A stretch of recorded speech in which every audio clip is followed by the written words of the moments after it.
Our tenants just moved out of a rental, and honestly, I have no idea what to expect. It's like a mystery box. Is it gonna be a disaster? Is it gonna be nice? I guess we'll have to show you guys what it looks like. So we are here in Wisconsin. This place isn't too shabby. This looks nice. This looks extremely, extremely nice. Better than anticipated.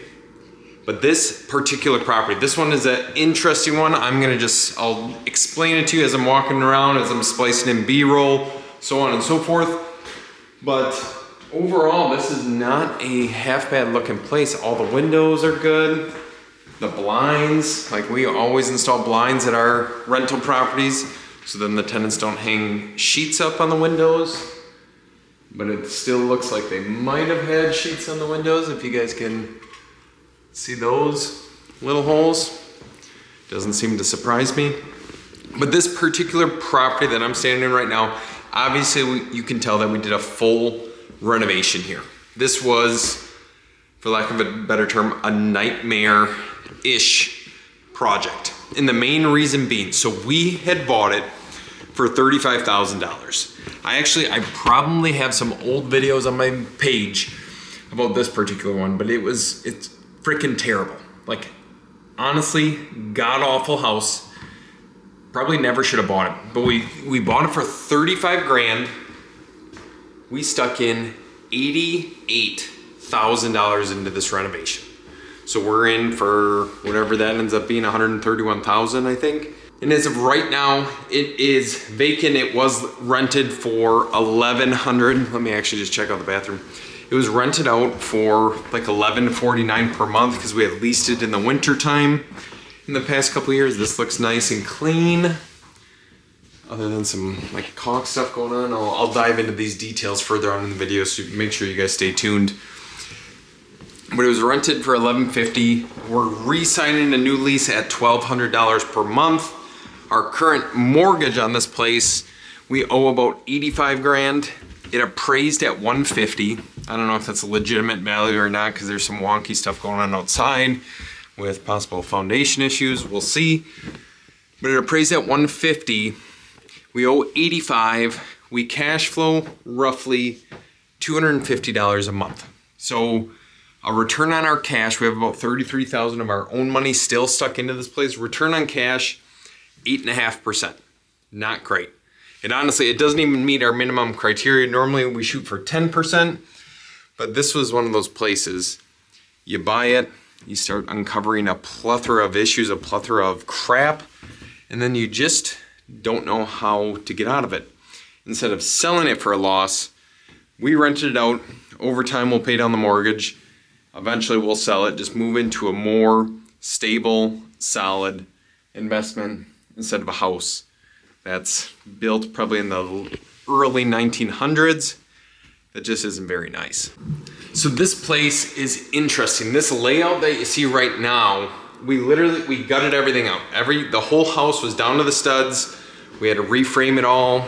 These floors in here, I'll show them to you guys. Right here, this is a whole new subfloor. Because you wanna know what happened? Is when we were in the renovation process, we were standing on this and it was bouncing up and down. There's no foundation under here. It was completely rotted out. It was a freaking nightmare of a scenario. Then we ran into issues with permitting. We had to rewire the whole place. It was all knob and tube. We have the brand new panel here. That was an unexpected expense. We had to throw in all new windows.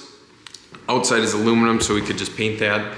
But this whole house has like a wave to it a little bit. If I had, let me just lay down. This is gross because these floors aren't clean.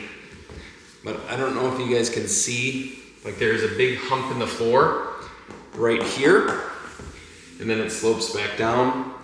This is what you get when you buy older, early 1900s-esque houses. And that is why, since buying this one over 2 years ago, our strategy has completely changed. The goal over the next several years is 100 rental properties, single family specifically is what I'm shooting for. 100 rental properties built post 1950 that are 3-bed, 1-bath ranches. We're getting rid of the 2 stories. We are getting away from the old houses, and we're predominantly buying all those rentals in the Milwaukee, Wisconsin metro area. First off, rents are better. Secondly, houses are a lot easier to remodel. And thirdly, the last thing I want to deal with is this old shitter of a house that you can make look nice, but overall it's not something that you truthfully want to keep for the long term. And in some of the footage you guys might have noticed, we got some baseboard heaters. So the whole house is electric baseboard heat. And these things are they're pushing out a lot of heat right now. I'm gonna turn that down a little bit. As far as like tenants and safety goes, electric heat is very simple. Nothing really crazy is gonna go on there. Obviously we had to update the electrical service, so that's good. But as far as efficiency, utilities, I would hate to pay the electric bill on this when it's very cold here in Wisconsin in the wintertime, because I am assuming the electric probably runs $300 to $400 per month. The parts that we had to reframe and redo, that hall has brand new insulation, but underneath is a crawl space. I'm not going down there, but there was little to no insulation down there, so the utility bills were sky high. Tenants were getting pissed. It's probably why the previous tenant ended up leaving. And then honestly, we actually had a water issue. This is a water line right here, if you can believe that. We had a water issue because it kept freezing underneath there. And look at this. Voila. There's our water heater. So you got the pipes that come up. I'm not even sure.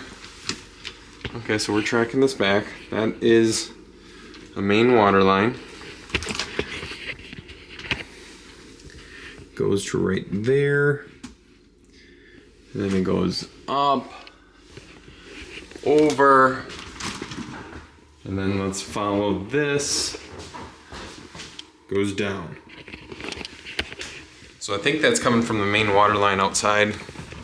I don't really know. I'm not a professional, so I'm not gonna claim to know everything on that side. But in a lot of rentals that we're buying nowadays, the biggest thing for us is we are front loading all of the renovation expense. The last thing I wanna do is have to worry about maintenance items, repairs, or big CapEx expenses after we place a tenant. So we try to do roofs if we can, windows if we can, flooring, of course, paint, trim, kitchen cabinets, appliances are all brand new, just to keep the maintenance to a minimum. That way our cash flow is very predictable. We can analyze it on a larger scale. And then, of course, as we acquire more properties, the little or no maintenance that we have means we're making more money on a monthly basis, even if we are out of pocket a little bit more. But in this particular property, obviously we provided the stackable washer and dryer. Very nice benefit for the tenant. They're not even having to pay laundry costs, which I know in some apartments, of course, people are paying coin op. But then the weird part, this whole bathroom was laid out different when we bought the place. It was actually underneath the staircase. So we had to do this. It's at a very steep angle. So I'm about 5'9". My head hits right here. So if someone's like 6 feet tall, it's gonna be tight. This is a short person house, or average. We'll say average person house. Since our strategy has changed and since the goal is 100 rental properties in the next 5 to 7 years, we need to buy with the end game in mind. Meaning for us, the more sustainable the model is, the less maintenance intense it is on our side, the more we can scale up without having to necessarily worry. And a lot of these properties, or all the properties, they're bought off market. They're bought 70% minus repairs, roughly speaking. Maybe we're in at 72 or 73 on some of the places. But they are top-notch properties that you wouldn't mind owning for the next 10, 15, 20 years. They're in good neighborhoods where values are going to appreciate, rents are going to consistently go up, and they're desirable places. Like, who in their right mind wouldn't want to live in a 3-bed or 2-bed ranch house with a detached garage or with no garage in some cases, that's maintenance-free, new everything? It's hard to beat that. In bringing this property full circle, so first impression, this place isn't bad, but we did stick in a lot of money on the front side to make it tenant-proof. We had the vinyl plank floors, hard to ruin those. There is some gaps and cracks that you might be able to see over here. We do have carpet upstairs, couldn't really avoid that just because of the multiple levels. But this unit turn should end up costing us probably less than $500. We'll have to do some touch-up paint, we'll have to do some spackling, maybe change out some of the blinds that aren't working too well. Otherwise, we can get the tenant in here in 2 weeks from now. They already signed the lease at $1,200 a month, tenant responsible for all utilities. So remember on the front side, stick the money in, make the properties tenant-proof, and treat the tenants as best you can, and they will end up respecting your place. So if you guys enjoyed the content, hit the like and subscribe button. Otherwise, peace. I'll see you in the next video.